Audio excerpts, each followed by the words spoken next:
पुणे पुढच्या घडामोडीकडे समीर पाटील चंद्रकांत पाटील यांच्या कार्यक्रमात असतो असं रवींद्र धंगेकर यांनी म्हटलंय। तिकीट आणि पद मिळावी म्हणून भाजपचे लोक समीर पाटील यांच्या दारात असतात। आतापर्यंत 10%च मी बोललोय असंही रवींद्र धंगेकर यांनी म्हटलंय। समीर पाटील यांनी पाठवलेल्या नोटीसवरून चंद्रकांत पाटील यांचा सल्ला घेणार असं धंगेकरांनी म्हटलंय।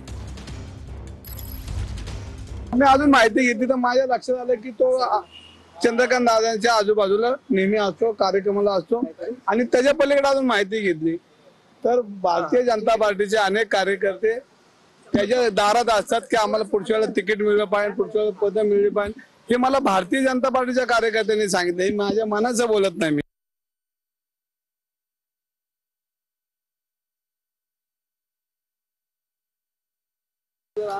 मी रात्री विचार केला की खरा सल्ला मला इथे चंद्रकांत दादा देतील की काय करायचं पुढे।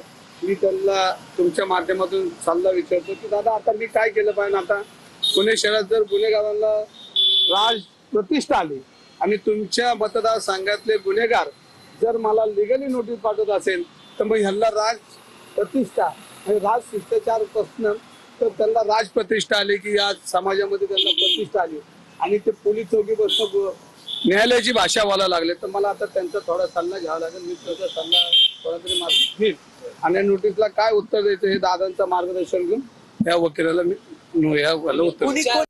शिंदे साहेबांना अजूनही मला काय काय सांगायचे पण मला जास्त त्यांच्याशी चर्चा करताना आली की ह्यांनी पुणे शहरामध्ये केलेले हे 10%च बोलतोय, अजून 90% माझ्याकडे शिल्लक आहे। मी शिंदे साहेबांची परवानगी घेणार आहे आणि मग बोलणार आहे।